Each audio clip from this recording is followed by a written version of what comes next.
سر مگر اس کی ضرورت نہیں تھی۔ وہ شرمندہ سی ہو گئی۔ ضرورت کیوں نہیں تھی؟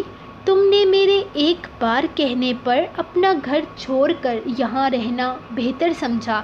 میرے لیے یہ بہت بڑی بات ہے تانیہ، اور یہ تم اپنے باس کی عنایت نہیں اپنے بھائی کا تحفہ سمجھ کر رکھو۔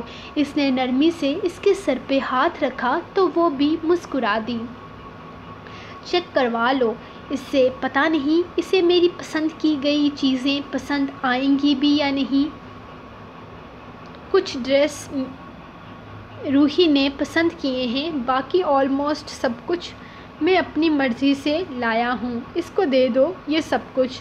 وہ بیگز اس کے حوالے کرتا اپنے کمرے کی طرف بڑھ گیا تھا، جبکہ روحی کا ارادہ اپنی ہونے والی ماما جانی کو سب کچھ دکھانے کے لیے لے جانے کا تھا۔ اسی لیے وہ تانیہ کے ساتھ ہی ہیر کے کمرے کی طرف چلی گئی تھی، کیونکہ وہ جانتی تھی کہ اب ایام کے جانے تک باہر نہیں نکلے گی۔ پتہ نہیں وہ اس کے بابا کے سامنے کیوں نہیں آتی تھی۔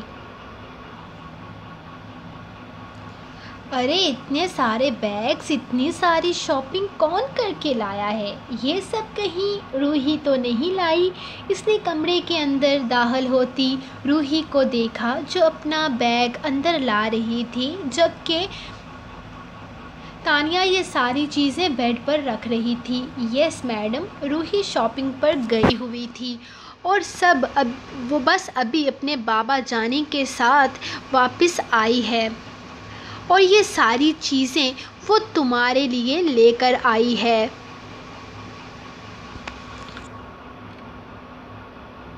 چیک کرو اپنی شاپنگ۔ وہ سارے بیگز اس کے سامنے رکھتے ہوئے کہہ رہی تھی، میرے لیے کیوں؟ مجھے تو کسی چیز کی ضرورت نہیں۔ میرے لیے اتنا کچھ لانے کی کیا ضرورت تھی بھلا؟ وہ اچھی خاصی نروس ہو گئی۔ وہ تو سر اور ان کی بیٹی کو پتہ ہوگا، بیٹی ہی جانتی ہوگی کہ تمہیں ان سب چیزوں کی کیا ضرورت تھی۔ ویسے مجھے بھی فائدہ ہو گیا، مجھے بھی اتنے پیارے پیارے ڈریسز ملے ہیں اپنے بھائی کی طرف سے۔ پلیز اب مجھ سے یہ مت پوچھنا کہ تمہارا کون سا بھائی، میرا کوئی بھائی نہیں ہے، ایام سر ہی میرے بھائی ہیں۔ وہ بڑے فخریہ انداز میں بولی تو ہیر بھی مسکرا دی۔ ارے دیکھو نا اپنی شاپنگ، پھر روحی بھی اپنی شاپنگ تمہیں دکھائے گی۔ وہ روحی کے ہاتھ میں سے بیگز کی طرف اشارہ کرتے ہوئے بولی، نہیں مجھے کسی چیز کی ضرورت نہیں ہے۔ تمہیں کیا ضرورت تھی لے کر آنے کی؟ تم یہ ساری چیزیں انہیں واپس کر دو، مجھے بالکل اچھا نہیں لگ رہا اس طرح سے کسی سے کوئی چیز لیتے ہوئے۔ اس نے انکار کرتے ہوئے کہا، جب روحی نے منہ بنا لیا۔ میں اتنے پیار سے آپ کے لیے یہ سب کچھ لے کر آئی ہوں اور آپ انکار کر رہی ہیں؟ Bad manners. میں اتنے پیار سے آپ کے لیے یہ سب کچھ لے کر آئی ہوں اور آپ انکار کر رہی ہیں؟ Bad manners. ایسے نہیں ڈرتے آپ، جب پیار سے کوئی چیز دیتا ہے تو رکھ لیتے ہیں، ایسے نہیں کرتے، جب پیار سے کوئی چیز دیتا ہے تو رکھ لیتے ہیں۔ اس نے بڑی بری کے انداز میں کہا، دیکھو یہ بچی کتنی سیانی ہے اور تم اتنی بڑی گوری جتنی ہو کر سمجھنے کی کوشش نہیں کر رہی ہو۔ وہ کتنے پیار سے تمہارے لیے چیزیں لے کر آئے ہیں، اور ویسے بھی یہ مرد حضرات صرف شادی کے پہلے ہی شاپنگ کرواتے ہیں، اسی لیے فائدہ اٹھا لینا چاہیے۔ اور اب مزید کوئی فضول بات نہیں، جلدی سے یہ سب کچھ اوپن کرو۔ اس میں سے کچھ ڈریسز روحی کی پسند کے ہیں اور باقی سارے سر کی پسند کے۔ ذرا دکھاؤ مجھے سر نے تمہارے لیے کیا پسند کیا ہے۔ میں نے آج تک کسی مرد کو کسی عورت کے لیے شاپنگ کرتے نہیں دیکھا، اسی لیے نا مجھے کافی زیادہ ایکسائٹمنٹ ہو رہی ہے۔ تانیہ نے اسے کھل کر اپنی فیلنگز بتائی تھی، جبکہ وہ خاموشی سے بنا کچھ کہے بیگز کھولنے لگی تھی۔ ساری شاپنگ بے حد خوبصورت تھی۔ وہ تو ایام کی پسند کو دیکھ کر حیران ہو گئی تھی۔ جو شخص اپنے لیے شاپنگ نہیں کرتا تھا اس کے لیے اتنی بہترین شاپنگ کر کے آیا تھا، یہ تو اس کو اندازہ بھی نہیں تھا۔ روحی والی بھی سبھی چیزیں اچھی تھیں، لیکن شاید اس نے اس کے پردے کا خیال نہیں رکھا تھا۔ کسی کی آستین تھی ہی نہیں تو کوئی اتنا زیادہ اسٹائلش تھی کہ وہ پہن نہیں سکتی تھی، جبکہ ایام کی ساری ڈریسز قابل تعریف تھی۔ وہ سمجھ سکتی تھی کہ روحی کو ان سب چیزوں کی سمجھ نہیں ہے۔ جو کلر اسے پسند آیا وہی اس نے اس کے لیے اٹھا لیا اور ایام نے اسے خوش کرنے کے لیے وہ پیک کروا لیا۔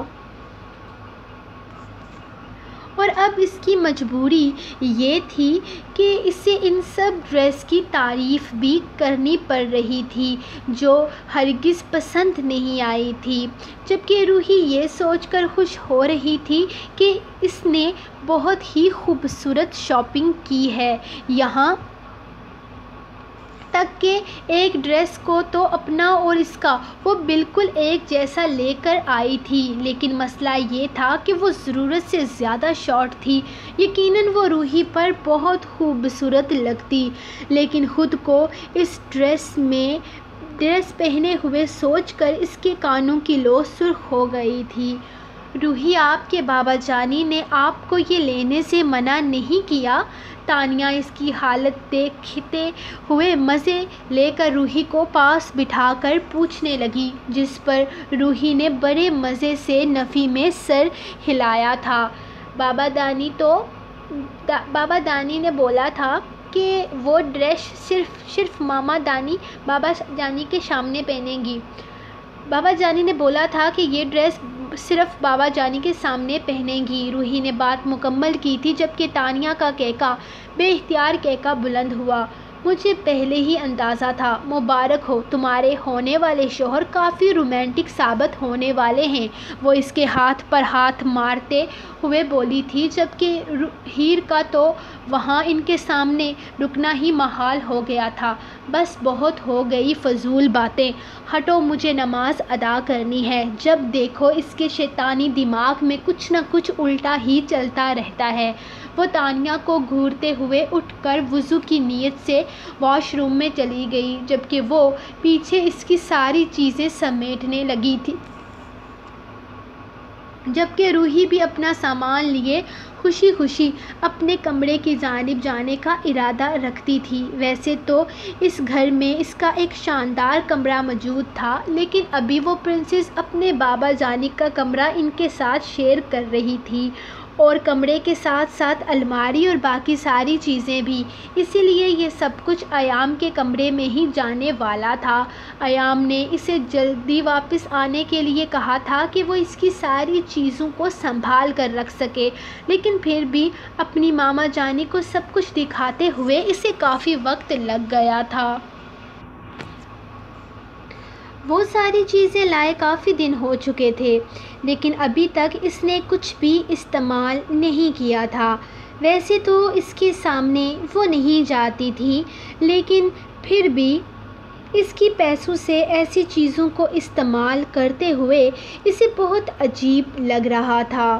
ایک تو پہلے ہی وہ اس کے گھر پر رہ رہی تھی، اس کا کھا رہی تھی، اور اب اس کے لیے وہ شاپنگ بھی کر رہا تھا۔ اتنا خیال تو سعد نے بھی اس کی ضرورتوں کا نہیں رکھا تھا جتنا یہ غیر شخص رکھ رہا تھا۔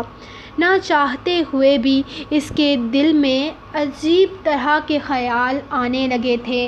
شاید وہ دل ہی دل میں اس کے اچھے انسان ہونے کا اعتراف کر رہی تھی، لیکن وہ اچھا انسان کیسے ہو سکتا ہے جو اپنی ہی بھابھی پر نظر رکھے ہوئے ہو؟ اس کا دل کچھ اور دماغ کچھ اور کہتا تھا، اور ہر بار اس کا دماغ اس کے دل کی سوچ پر حاوی ہو جاتا تھا۔ اس وقت وہ عجیب طرح کی کشمکش کا شکار تھی۔ کبھی وہ شخص اسے حد سے زیادہ اچھا لگتا تو کبھی حد سے زیادہ برا لگتا۔ اس کی سوچ ایک لمحے کو کچھ اور دوسرے لمحے کو کچھ اور ہونے لگتی تھی۔ وہ اپنی ہی فیلنگز کو سمجھ نہیں پا رہی تھی۔ وہ نماز پڑھ کے فارغ ہوتی بیڈ پر بیٹھی اسی کے متعلق سوچ رہی تھی جب اس کا فون بجنے لگا۔ بھلا اسے کس کا فون آ سکتا ہے، سوچ کر اس نے فون پر نظر دہرائی جہاں سعودی عرب کا نمبر جگمگا رہا تھا۔ یہ نمبر اس کے بھائی کا تھا۔ اس نے اگلے ہی لمحے ایک گہرا سانس کھینچ کر فون اٹھانا چاہا۔ وہ جو ایک ہفتہ پہلے اس کا فون کاٹ کر اس سے رابطہ ختم کر چکا تھا، آج اتنے دنوں کے بعد پھر سے اسے فون کر رہا تھا۔ لیکن آج اسے اس کی بہن کی یاد کیسے آ گئی، یہ جاننا تو ضروری تھا۔ اب بھلا اس کا بھائی اسے کیوں فون کر رہا تھا، جبکہ اس دن کتنی امید سے اس نے اپنے بھائی سے کہا تھا کہ وہ اسے یہاں سے لے جائے۔ اس دن اسے یقین تھا اس کا بھائی اسے ان سب چیزوں میں نہیں رہنے دے گا، وہ کیسے بھی اسے اپنے پاس بلا لے گا۔ لیکن اس دن اس نے ہیر کا مان توڑ دیا تھا اور آج اسے اس سے کوئی امید نہ تھی۔ اس نے فون کان سے لگایا تھا لیکن بولی کچھ بھی نہیں۔ السلام علیکم چھوٹی، کیسی ہے تم، طبیعت کیسی ہے تیری؟ وہ کافی فکر مندی سے بول رہا تھا، جبکہ اس کے انداز پر نہ جانے کیوں اس کے لبوں پر تلخ مسکراہٹ آ گئی۔ الحمدللہ بالکل ٹھیک ہوں میں، مجھے کیا ہوگا بھائی، میں تو عیش کر رہی ہوں یہاں، کسی کے ٹکڑوں پر پڑی ہوں۔ شوہر چھوڑ کر جا چکا ہے، بھائی چھوڑ کر 7 سمندر پار بھاگ گیا، میری ذمہ داری اٹھا نہیں سکتا تھا، یہاں تک کہ امید کے لیے اپنا کوئی سہارا تک نہیں چھوڑ کر گیا، تو بھلا کیسی ہو سکتی ہے وہ بہن، نہ جانے کیوں اس کے لبوں سے شکوہ پھسلا۔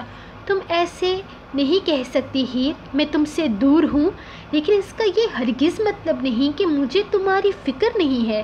میں پچھلے 1 ہفتے سے تمہارے لیے ہی خوار ہو رہا ہوں، تم جانتی تک نہیں ہو کہ میں یہاں تمہارے لیے کیا کیا سوچے ہوئے ہوں۔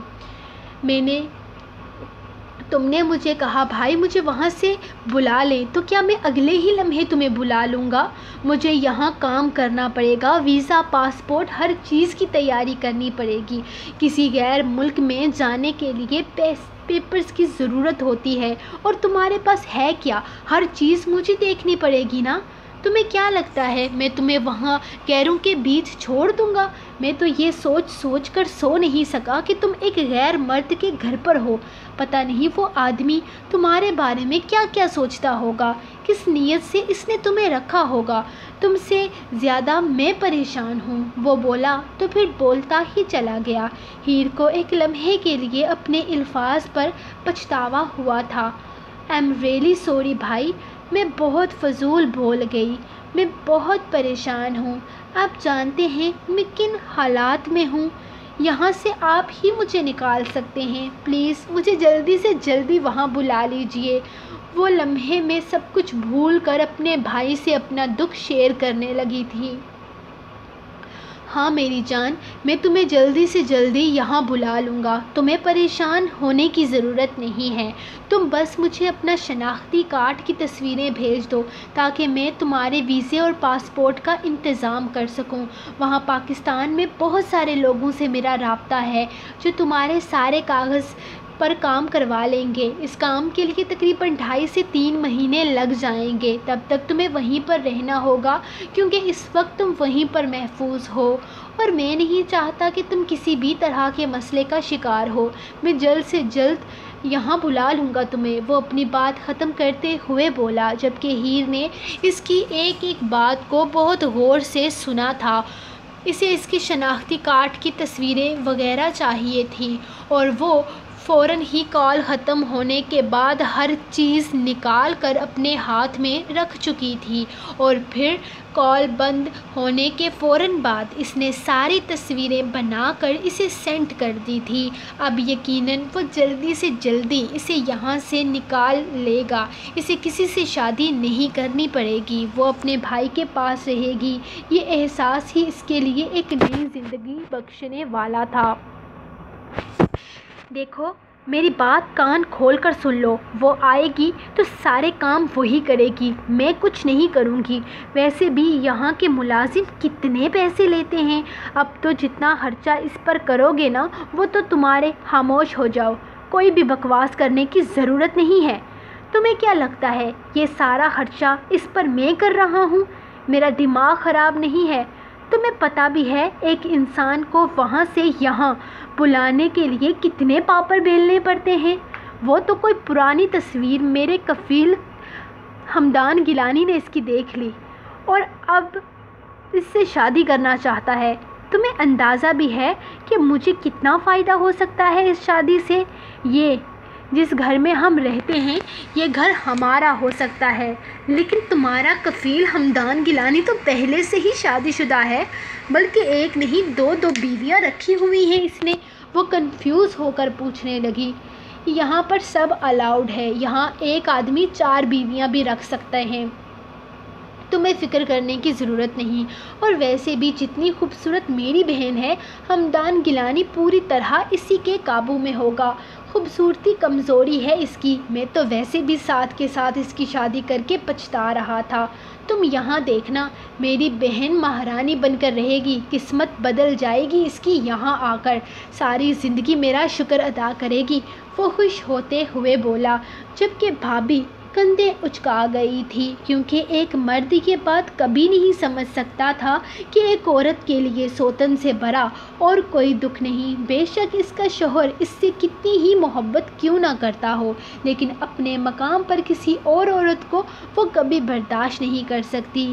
یہ اس کے شوہر کو سمجھ نہیں آنی تھی، وہ تو اپنی طرف سے اپنی بہن کے لیے بہترین فیصلہ کر رہا تھا۔ وہ پہلے بھی کہہ چکا تھا کہ فضول میں ساتھ کے ساتھ ہیر کی شادی کر دی۔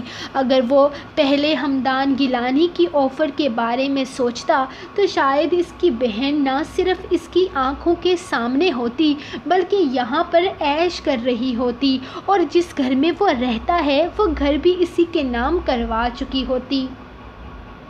اس نے پہلے یہ بات نہیں سوچی تھی، لیکن اس کی بہن کی خوبصورتی کافی حد تک اس کے لیے فائدہ مند ثابت ہو سکتی تھی، کیونکہ اس کا کفیل ہمدان گیلانی تو صرف اور صرف خوبصورتی کا شادائی تھا۔ خوبصورتی اس کی کمزوری تھی، اور اتفاق سے اس کی دونوں بیویاں ہی خوبصورت نہ تھیں، اور اس کی بہن خوبصورتی میں کسی سے کم نہ تھی۔ اس بات کا احساس ہمدان گیلانی نے اسے دلایا تھا۔ جب وہ پہلی دفعہ سعودیہ آیا تھا تب سے اس کے پاس ایک تصویر تھی جس میں اس کی بہن اور اس کی ماں اس کے ساتھ تھی، جسے دیکھ کر ہمدان گیلانی کی سوچ بدل گئی۔ اس نے جب بے تابی سے ہیر کے بارے میں پوچھا تو اس نے صاف کہہ دیا کہ اس کی بہن شادی شدہ ہو چکی ہے، اور اس کے بعد جب ہمدان گیلانی نے اسے آفر کی تب نہ چاہتے ہوئے بھی وہ اس کے بارے میں سوچنے لگا، اور سعد اور ہیر کی شادی کو لے کر پچھتاوا اب اس کو ہو رہا تھا۔ سو گائز، یہ رہی آپ لوگوں کی آج کی ایپیسوڈ جو کہ کافی لیٹ ہو چکی ہے، تو ملتے ہیں نیکسٹ ایپیسوڈ کے ساتھ، تب تک کے لیے دیں اپنے رائٹ کو دیں اجازت، دعاؤں میں یاد رکھیں، اللہ حافظ۔